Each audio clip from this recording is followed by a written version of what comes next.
Hey there YouTube, I'm Ikitsu, this is the Ikitsu Times, welcome to my channel, welcome to some MS Paint. This is actually a video about Age of Empires 4 and Relic balancing, and me theorizing about what's going on with why their balance is pretty consistently garbage, because I finally got, I think, a theory as to why they're incapable of balancing their games. So, let's take a hyper-simplified view of an RTS game, where a faction's got like two different options of how they could sort of play the game. And this is actually a bit easier for Age of Empires 4 because there is a sort of fork as to how that sort of goes. But let's say, for argument's sake, that there's a faction where one group will choose option A 30% of the time, and they will pick option B 70% of the time. So, looking at this seems like this is kind of bad, and it a little bit is. It hurts diversity for the game, especially as a meta settles in.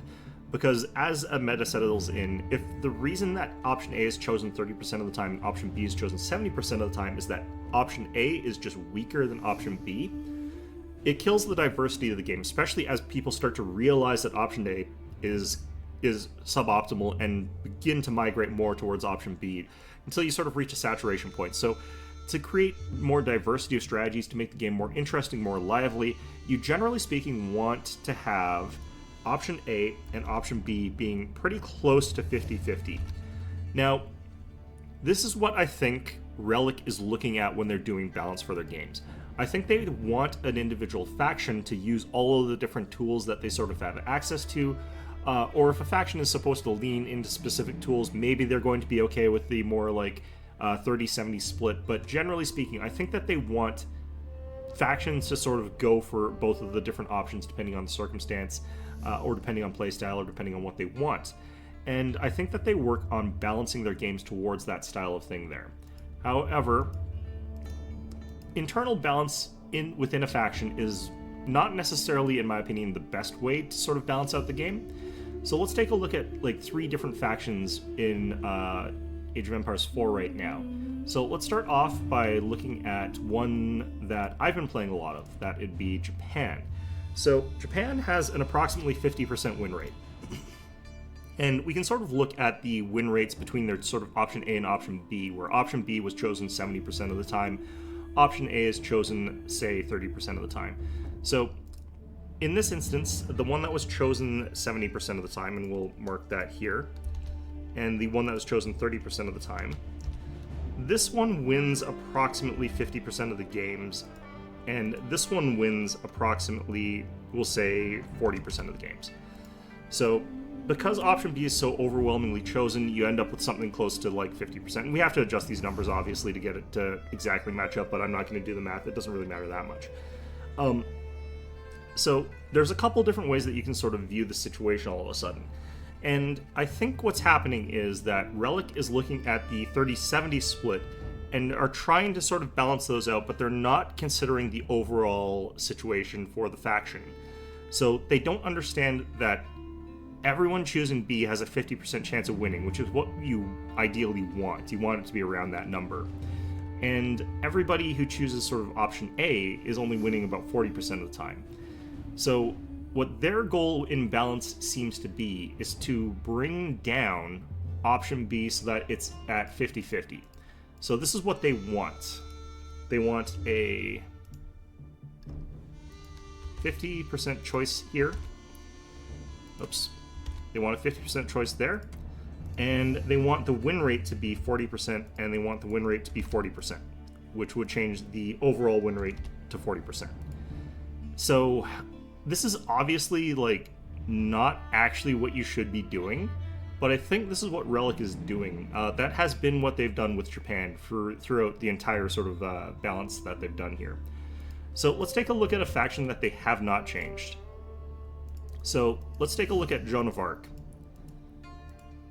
Okay. Let's do the number a little bit better there. Okay, so Joan of Arc has about a 60% win rate. And the option A and option B for Joan of Arc really doesn't matter that much. You've got the ability to choose either, and you've got about a 60% win rate with either of them, and you've got about a 50% pick rate, for argument's sake. I don't actually know that that's exactly correct there, but for argument's sake, approximately 50% pick rate for each of the two sort of options that you've got there. Each of those gives you about a 60% win rate, and the overall faction is a 60%. Joan of Arc has not really been nerfed. There's been a very, very slight nerf. Not as bad at all as what they did to Japan, so I think that they think that Japan is more powerful than Joan of Arc. But regardless, this is acceptable to them, apparently. And that to me, again, is like them focusing on internal factors where people could choose like to either have the School of Commerce or they could have the Cavalry School. I can't remember the exact names of those actually, but they could go with either of those buildings and it would be perfectly fine. And let's go with one more example of what I think is that sort of situation going on here. So the last faction that we could sort of look at in terms of the patch is the Byzantines. The Byzantines have approximately a 40% win rate, which is really bad again.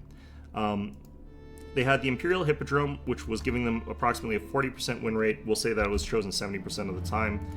They had the the Grand Winery, which was chosen for argument's sake about 30% of the time. I don't, again, know the exact split there. I do know that more people were choosing the Imperial Hippodrome because it's a more powerful building by quite a lot. So we'll give them approximately this. So looking at this sort of situation, what would you ideally say has to happen? My argument would be that you at least bring up the Imperial or the Grand Winery up to 40%, and maybe the fact that there's that sort of split there gives them a synergistic boost where now that people are choosing sort of both options, they get a higher grade regardless. Because now you have to prepare against both strategies. But what they did is they nerfed the Imperial Hippodrome. Now, Byzantines did get a bit of a buff, but they also got like a flurry of other nerfs other than just this building. So I do think that to a certain extent, the 50 extra stone that they got is meaningful. It actually does make a bigger difference than you would expect it would. But I do think that the nerfs were actually harder hitting than the buffs overall. Although time will tell as far as that goes. Regardless, I don't think that they've been given the tools to claw themselves out of approximately a 40% win rate. So let's take a look at the more specifics of the individual factions here and what I'm sort of talking about here. And we'll sort of talk about the structural problems about why what they're trying to do here doesn't really fix anything. So let's look at Japan. So what they did was they took the Koka Township, which never gets chosen, and they left it exactly as is. And they nerfed the Kura Storehouse. What does the Kura Storehouse do? Well, the Kura Storehouse gives you a wood trickle. And there are other buildings in the game that provide trickle of resources, and usually they're substantially more powerful than the Kura Storehouse. So the fact that they nerfed it is a little bit odd. The Kura Storehouse actually gives you a wood trickle in the form of farms, and then after the farms have finished building, you get wood. And the amount that you get is a little bit high at the start there, so they nerfed it a little bit. But honestly speaking, the Kura Storehouse is not the most impressive trickle resource building. Zhuji's Legacy has a much better one. I think that the Ottomans or the Malians had better ones. Either way, there are buildings that just give passive income that are much stronger than the Kura Storehouse because wood is typically not your priority resource. The fact that you're given it in farms means that it's actually less flexible than if you're just given the wood. If you're just given the wood, you could choose to build a farm, but you could also build a house with it, or you could build a barracks with it, or you could build anything else. And with the Kura Storehouse, you're forced to build farms. So it's worse than the amount of wood that you would normally get. The Koka Township just gives you the access to Shinobi. And while it's a powerful unit, it's got good rating potential, it's got some ability in combat, it is countered by a very common unit. It is countered just by regular archers. I think that maybe if they were a little bit more resistant somehow to archers, that would make them a better unit. And then you could actually sort of use them in mass or something like that, maybe. But Japan has lots of rating options, and this is why I don't think you see Koka Township very often. If Japan had no rating options, this might be very powerful as a building. But as it is, if you build the barracks, you've got access to the Onobagesha, who are very good at rating. You've got access to the horsemen from the stables, as well as the Uma Bannerman, which is very, very good at rating. And you've got access to the faster than normal archers, and that makes them better at hit and run tactics as well. So the Shinobi is just a little bit redundant, with a few exceptions there, being able to, for example, go and harass down like a ship line that's a little bit further away from their normal stuff there, being able to sort of pick off a couple villagers if the opponent doesn't realize that you've built the Koka Township. Like, there's a couple things that these things can do, but it's not enough to sort of make up for the fact that you could do it with other units, and it's not enough for the fact that, like, once your opponent knows you've got them, they basically immediately fall off and become pretty useless. The same thing happened with the next tier of buildings here. Literally 0 people were building the Temple of Equality, and the reason for that is because the Buddhist monk, which is the only thing that the Temple of Equality does, is not a particularly interesting or powerful unit. It's a cheaper monk than normal, so you can build them a little bit more cheaply, and you've got the ability to use them to reduce the enemy attack as a sort of like the Buddhist monk has an attack where they target an enemy every 2 seconds-ish, and that enemy suddenly has a 50% reduced attack, which sounds great, but when you realize that you've got like maybe 3 monks and the enemy has like 50 units, you suddenly realize that you're not spreading around that debuff fast enough for it to make a meaningful impact in the fight. So I do think that the Buddhist monk suffers from the fact that it is basically just a normal monk, which you could get without taking the Temple of Equality at all. By contrast, the Floating Gate allowed you to get Yorishiros. These were extremely powerful. In fact, this is probably something that is a little bit overpowered in the previous version of it, but the way that they've nerfed it down, it's actually been made worse than some default non-wonder buildings that other factions get. Floating Gate is basically like increasing resource trickle. Essentially, people would like just put Yorishiros into smiths, and those would generate gold for them over time. And since they would continue getting an infinite number of Yorishiros if you wait long enough, theoretically you could get like infinite gold per minute, which is ridiculous because your game is not going to be infinitely long. You only get one of these every 4 minutes. So they nerfed down the Floating Gate to the point where it's actually really quite bad. It's worse than the Malian Pit Mines, which they just get. It's worse than the Rus hunting lodges, which are things you just get. It is slightly stronger than the Shuzi's Legacy meditation gardens, but not by a huge amount, and that's a tier 1 feudal age wonder. So it's been nerfed to the point where it's actually quite bad. It's not a very good wonder anymore. But it's still better than Temple of Equality, because Temple of Equality doesn't give you anything. It's literally a null building.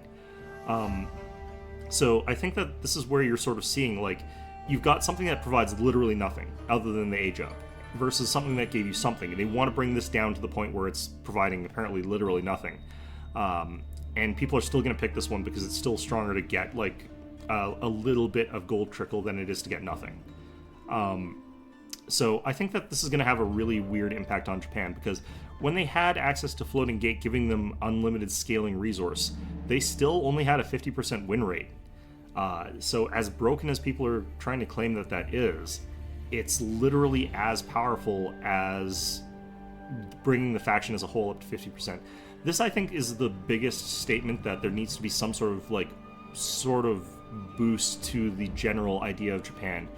Because if they lose access to that and that brings them down, if they needed that as a crutch to get to where they were, because it is a broken mechanic, the amount of gold you could get was a broken mechanic. If that being the way it is, is the crutch that they need to just get a 50%, there's something seriously wrong with the way that other things work with this faction. And I think I kind of know what they are, but we'll sort of get into that later. And the last one, they also did this with the Tanegashima Gunsmith versus the Castle of the Crow. No one picks the Castle of the Crow. The Castle of the Crow gives you a potential maximum of 2,000 resources every 4 minutes, which is 500 resources a minute, assuming you've got the optimal perfect distance between the Castle of the Crow and a trade outpost. That resource distribution is basically spread between all of the different resources pretty much evenly. It is powerful, and that is one of the only ways to get unlimited stone, but you're not getting very much of it, so who really cares? And the reason that everyone's taking the Tanegashima Gunsmith is that at the end of the day, the free resource trickle that the Gunsmith is giving you is actually the same as an optimally placed Castle of the Crow. So the Castle of the Crow requires you to have all sorts of weird considerations to get the most out of it. It's a lot of risk reward, because if someone goes and kills the trader that is produced by the Castle of the Crow, you get nothing. Whereas the Tanegashima Gunsmith, same amount of resources, no risk. It also gives you access to the Ozutsu. I think the Ozutsu is heavily overrated. The fact that they nerfed it is kind of awkward, but I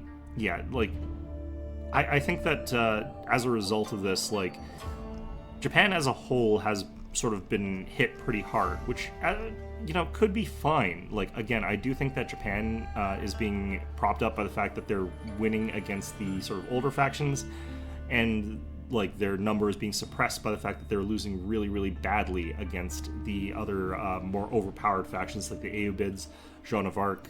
Those factions are just absolutely crushing the Japanese. They also have a really low win rate in the higher the elo that you go. So people are starting to understand that all you have to do to beat Japan is build crossbows. If you build crossbows, you beat Japan. That's all there is to it. So as people sort of continue to sort of realize that, like, I think that their win rate is going to continue to plummet.